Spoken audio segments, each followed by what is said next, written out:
Bonjour à tous, j'espère que vous allez bien. Bon, vous avez été super nombreux à apprécier la vidéo sur le rodage. Alors avant tout, si ce genre de contenu vous plaît, n'hésitez pas à vous abonner, à activer la cloche des notifications, comme ça vous serez averti des vidéos qui sortiront. Euh, de mettre un commentaire aussi et de partager un max. C'est c'est super important pour simplement me motiver à vous proposer comme ça ce genre de trucs et astuces que j'utilise depuis quasiment 20 ans et qui ont fait leur preuve. Alors, vous avez été des centaines à poser des questions au sujet de cette vidéo sur le rodage. Certaines ont même généré des débats dans les commentaires. Donc je vous ai pris, j'ai fait une liste en fait des questions que vous avez posées et je vais y répondre. Alors, vous êtes habitué à ma chaîne. Euh, je ne fais pas de montage, j'essaye de faire une vidéo comme ça en one shot. Donc les commentaires incrustés dans l'image, ça ne sera pas pour tout de suite. Je vous promets, si la chaîne prend de l'ampleur, etc., je vais essayer de me former au montage vidéo, mais pour l'instant, ma priorité c'est de vous dispenser en fait surtout voilà, du savoir, des trucs et astuces. Allez, c'est parti, les questions. Alors, la première question que je vais vous évoquer, qui a été posée, c'est une des dernières en réalité. Et il y a un des abonnés qui dit que cette démarche de rodage est étrange. Alors, pour rappel, je dissocie avec une première partie d'une vingtaine de minutes à un ralenti accéléré, où j'indique qu'il faut utiliser une huile basique, normale, sous-entendu une huile assez peu lubrifiante, en tout cas pas hyper lubrifiante, pour accélérer le processus de rodage, qui en été un processus d'usure. Donc on dit que la démarche est étrange parce que sur un véhicule neuf, il n'y a pas de raison d'utiliser une huile différente que ce que le constructeur préconise. Ben ouais, c'est une évidence. Ma chaîne, c'est pas une chaîne où on parle de véhicules neufs sortis de concession, etc. Sur ma chaîne, on parle surtout d'optimisation ou de préparation mécanique sur des véhicules anciens, très anciens, ou je pense dans les plus récents, dans ce qu'on pourrait appeler des Youngtimers ou des voitures jusqu'à, pour les plus récentes, 2010. Donc, pour un véhicule complètement neuf, bien entendu que vous allez respecter scrupuleusement les préconisations du constructeur. Tout en sachant que ce que je préconise moi dans les phases de rodage, notamment les deux phases, c'est fait en usine au moment où les moteurs sont construits. Donc voilà pour la parenthèse fermée. Ensuite, un abonné nous écrit euh, que le rodage dont je parlais, ça lui rappelle en fait le rodage des scooters où il y avait une légende où lorsqu'on montait à deux dessus, bah, le scooter qui avait été rodé comme ça fonctionnait mieux que les autres.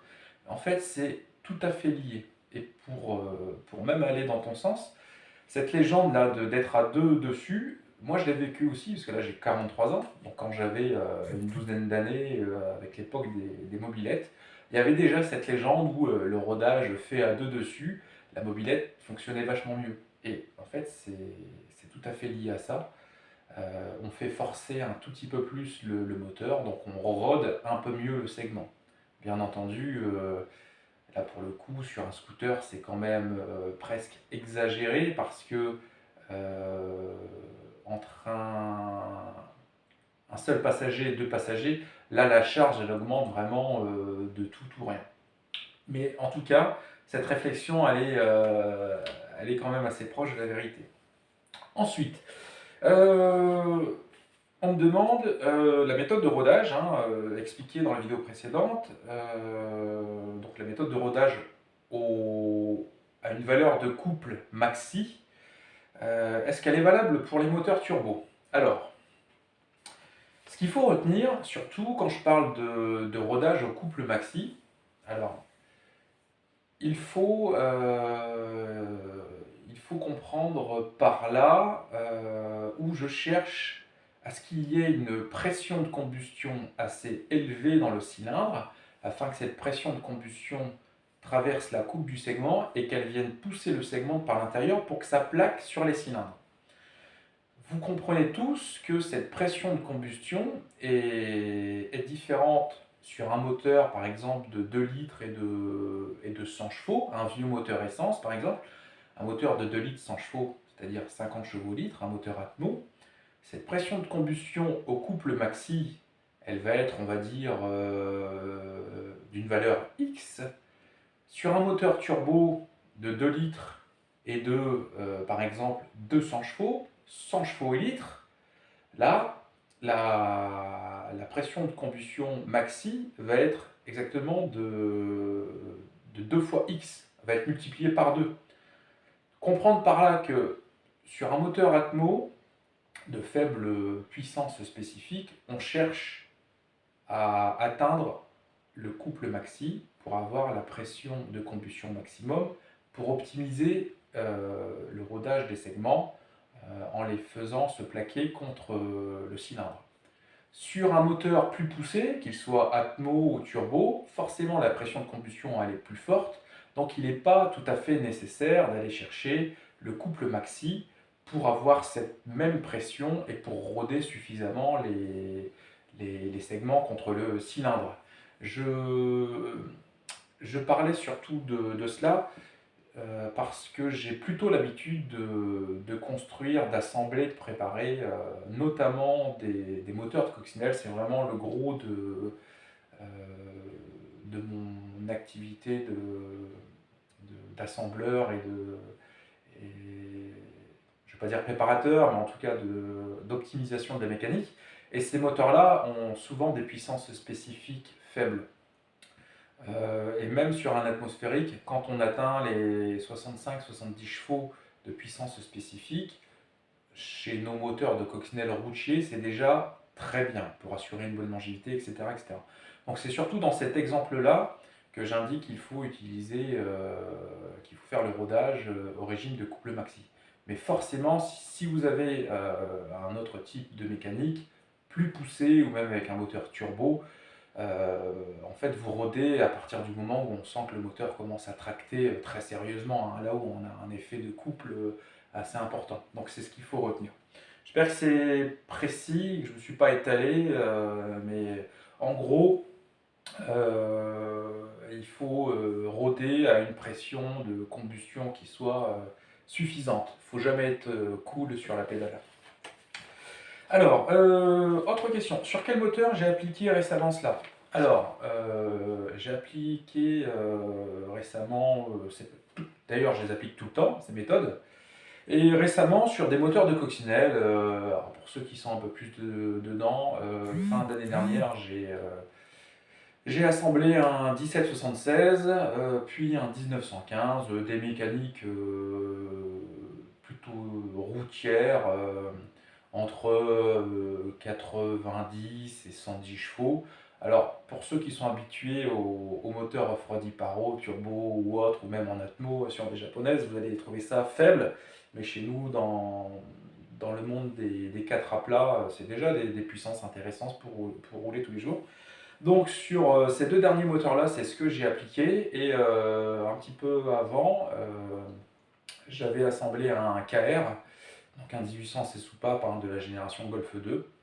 Et donc j'applique ça, et de toute façon, ce dont je vous parle, c'est pas des choses que j'ai lues, vues, ou j'essaye de vous rebalancer comme ça pour faire des vidéos juste pour amuser la galerie. Non, c'est des choses que j'utilise, et je tiens à vous le partager, parce que finalement, on en parle peu en fait, en tout cas sur YouTube.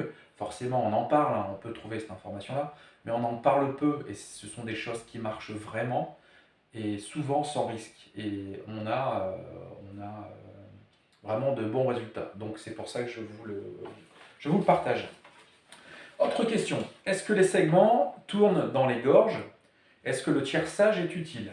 Alors oui, les segments tournent un tout petit peu dans les gorges lorsque le moteur est en fonctionnement. Les segments tournent dans les gorges essentiellement dans les phases de remontée de piston et lors des trois phases, en dehors de la phase de combustion. Donc les segments tournent un tout petit peu, c'est un peu aidé à certaines vibrations qui sont dans le moteur. C'est difficilement gérable, mais en effet, les segments tournent. Et pourquoi le tierçage au moment où on assemble le moteur est utile? Bah, tout simplement parce que si vous n'êtes pas attentif au tierçage et que vous alignez les trois gorges de segments, bon, c'est assez compliqué, mais ça peut arriver, bah, en fait, vous allez avoir un moteur où bah, la compression, elle va passer à travers les trois gorges et d'une part, vous n'allez pas réussir à roder tout de suite les segments et puis il va falloir un sacré coup de bol pour que le tierçage se fasse comme ça un petit peu au hasard. Donc ça prend si peu de temps de tiercer les segments à 120 degrés qu'il faut pas hésiter à le faire quand on reconstruit un moteur. Et je pense que dès lors qu'on reconstruit un moteur, voilà, c'est une chose tellement basique qu'on le fait à tous les coups. Alors, autre question, peut-on faire tourner un moteur turbo avec une huile minérale, donc un moteur des années 90, à charge maxi? Alors, ça dépend. En fait, le sujet des huiles, c'est un sujet qui est qui est très épineux. Dans la grande majorité, même les huiles de synthèse, en fait, ce sont des huiles à base de pétrole qui ont été fortement additivées à un point où on les appelle huiles de synthèse. Mais il y a toujours une partie minérale à l'intérieur. Si ton moteur, en fait, est vraiment des années 90 et à l'époque, il lui a été préconisé une huile qui devait être sans doute minérale. Euh, donc autant rester sur une huile qui est tout à fait similaire dans les normes, mais ça va être compliqué vraiment de trouver une huile minérale à proprement parler. Ce qu'il faut savoir, c'est qu'aujourd'hui, en grande majorité, toutes les huiles surpassent les normes d'huile des années 90, voire même avant. Il y a juste un point où ça peut devenir problématique, c'est dans la quantité de zinc que peut contenir les huiles modernes. Mais donc là, il y en a de moins en moins pour des raisons de normes de pollution. Mais ouais, tu peux utiliser ton moteur avec une huile minérale. Pour parler de moteurs que je connais bien, les moteurs de 911 de 911 jusqu'aux années 90, notamment le 3 litres de 231 chevaux, l'huile qui lui était préconisée, c'était une 1540 tout à fait minérale. Et pourtant, à l'époque, on était quasiment dans le haut du panier de la voiture sportive. Alors, ensuite, un abonné dit, il y a deux aspects contradictoires. Le rodage des coussinets, où je préconise d'être assez cool, c'est-à-dire sans charge, sur un ralenti accéléré, et le rodage des segments. Bah oui, en fait, quand je vous propose la première partie avec un rodage à 20 minutes, et bon, j'ai parlé de 2500 tours, mais on peut parler d'un régime de ralenti accéléré. En fait, ça permet d'avoir un moteur qui tourne relativement vite, pas au ralenti, et donc un moteur qui a une certaine inertie, qui évite pas mal d'à-coups, dû notamment à l'inclinaison des bielles, hein, qui se font caler d'un côté et de l'autre. Donc ça, cette partie, en fait, ça sert surtout à roder et les coussinets, et aussi de roder arbre à cames et poussoirs. Quand vous avez des arbres à cames, par exemple, quand vous mettez un arbre à cames neuf avec des poussoirs neufs, et ça vaut même sur les voitures modernes. Il faut vraiment roder à un régime de ralenti accéléré. Sur les moteurs dits modernes, refroidis par eau, hein, que ce soit les moteurs KR, les turbos, VR6, etc. En fait, on a un bol monstre de ne jamais rater le rodage d'arbres à cames et des poussoirs parce qu'en fait, ces arbres à cames et ces poussoirs-là sont extrêmement durs en termes de matière. Donc il est assez rare de foirer le rodage. Mais observer un régime de ralenti accéléré, ça permet aussi d'avoir un peu moins de contraintes dues à la poussée des ressorts de soupape. Si vous mettez des ressorts un peu plus durs, bah forcément, quand vous tournez le moteur, par exemple à la clé, vous sentez la coue à chaque fois que la soupape remonte avec son ressort. Là, en y mettant un petit peu de régime, bah forcément, ces à-coups-là sont lissés en réalité. Donc c'est pour ça que cette première partie, elle est assez importante. On tourne à un régime de ralenti à accéléré, pas de charge, le moteur ne roule pas, ça permet de rôder poussoir, arbre à cam et tout ce qui est coussinet. Bielle, vilebrequin, arbre intermédiaire. Ensuite, ce qui peut être contradictoire, c'est que j'indique qu'il faut mettre de la charge après avoir fait cette première séquence avec une huile basique, pas très lubrifiante. Et juste après cette partie-là, on en fait vraiment une vidange, on change le filtre, ça permet de retirer le maximum de boue. Ensuite, quand je parle du rodage de segment, où il faut mettre de la charge immédiatement après, ça permet en fait de raccourcir le temps où les segments vont frotter contre les parois de cylindre sans appliquer une grande force. Et ne pas appliquer une grande force, ça va lisser et glacer les cylindres.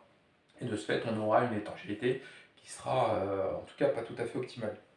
Alors, ça peut paraître contradictoire, mais en réalité, ça ne l'est pas. C'est juste deux séquences successives qu'il faut observer.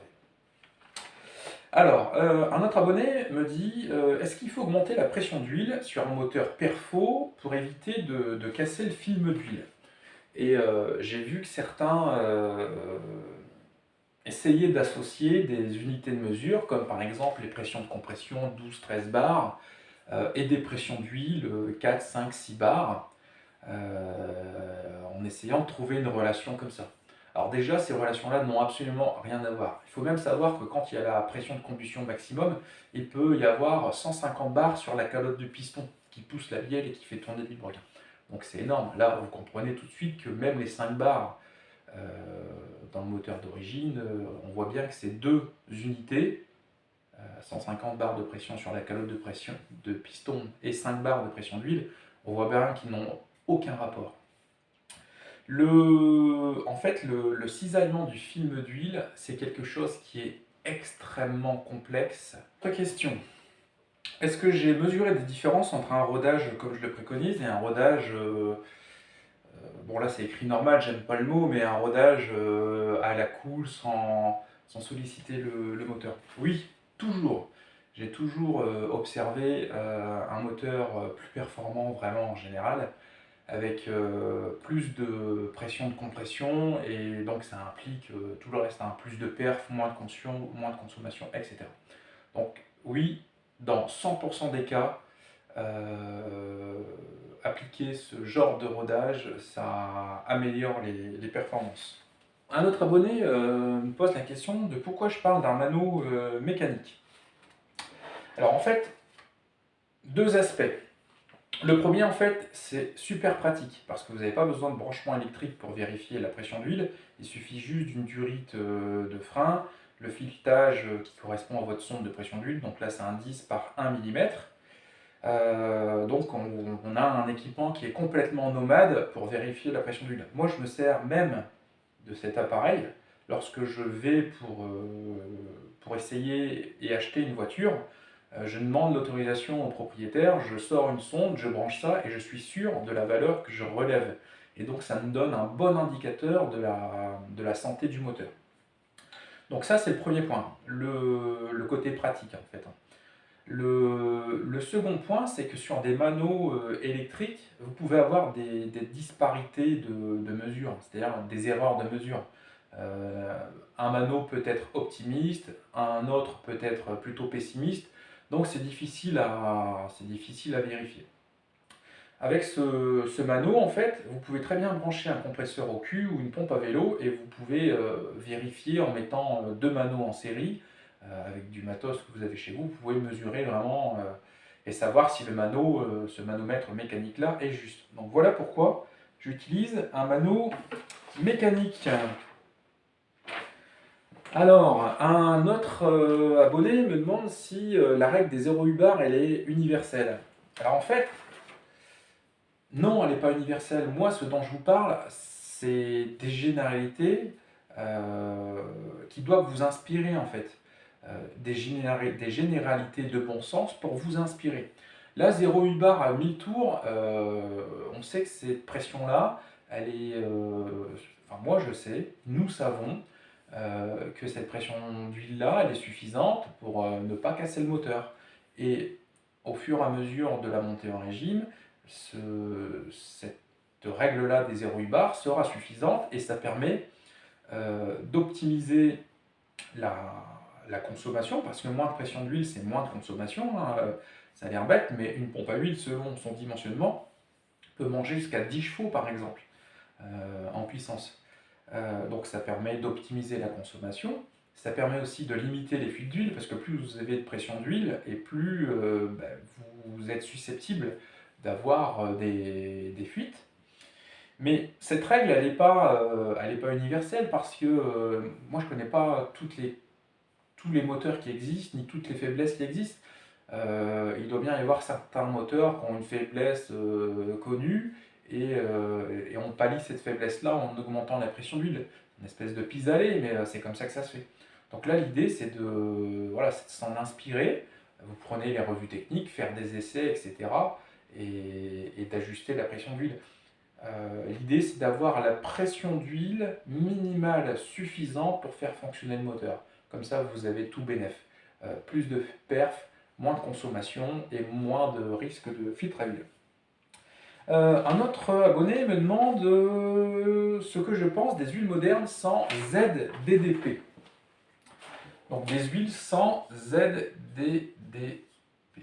En fait, le ZDDP, je crois que c'est du diphosphate de zinc. En gros, c'est des petites particules métalliques, notamment du zinc, qui étaient contenues dans les huiles, et il y en a de moins en moins dans les huiles pour des normes de pollution. Et en fait, ces particules-là, on est sûr qu'elles permettaient de réduire l'usure des moteurs, notamment des moteurs avec des arbres à cam et des poussoirs mécaniques ayant des contraintes de pression de ressort assez élevées. Donc, moi, ce que je fais, c'est que j'utilise du ZDDP en dose que j'adjoins dans mon huile au moment où je fais la vidange. Comme ça, j'ai pas de problème avec ça. Parce que autant vendre des huiles avec des quantités de ZDDP déjà inclus dedans, c'est pas autorisé. Autant acheter du ZDDP à part, ça l'est. Donc c'est pourquoi moi ça me pose pas de problème, j'achète du ZDDP à part. Un autre abonné pose la question, pourquoi ne faut-il pas solliciter un moteur à froid? Bon, ça fera peut-être l'objet d'une autre vidéo parce que ça mérite qu'on en parle, mais en gros, c'est surtout lié en fait à la dilatation des pièces. En gros, quand on assemble un moteur et lorsque le moteur est froid, les pièces ont une certaine taille. Et du fait de la dilatation, la taille de ces pièces va évoluer. Mais étant donné que les pièces sont complètement différentes dans leur structure, on voit bien qu'un vilebrequin est complètement différent d'un bloc moteur dans sa structure. Donc on comprend bien que la dilatation, elle n'est pas identique, elle n'est pas uniforme. Donc c'est pour ça qu'il faut vraiment attendre que le moteur monte en température. Et quand on parle de température, il vaut mieux vérifier la température de l'huile. Hein. La température d'eau, c'est qu'un indicateur, mais la température d'huile met beaucoup plus longtemps à monter. Et donc les pièces mettent vraiment un bon moment pour se dilater. Donc c'est vraiment lorsque on est à température d'huile idéale que les pièces ont atteint leur dilatation dimensionnelle idéale de fonctionnement. Et c'est à ce moment-là où on peut solliciter le moteur dans ses performances optimales. Avant, forcément, vous avez des pièces qui n'ont pas atteint leur dimensionnement idéal et ça peut générer de l'usure, des frottements. Alors bon, bien entendu c'est minime, hein, parce que les dilatations, elles sont assez maîtrisées dans la conception des pièces, mais c'est pour ça qu'il vaut mieux utiliser un moteur lorsqu'il est chaud, à température idéale. Donc voilà, écoutez, j'espère que la réponse à ces questions vous aura aidé. N'hésitez pas à poser vos questions, ben, en commentaire de cette vidéo. J'y répondrai peut-être dans une autre vidéo ou je ferai un ajout dans une vidéo sur un autre thème. En tout cas, je vous y répondrai et vraiment abonnez-vous, likez, partagez. C'est super important si vous voulez que je continue à vous balancer comme ça des petits trucs et astuces. À bientôt!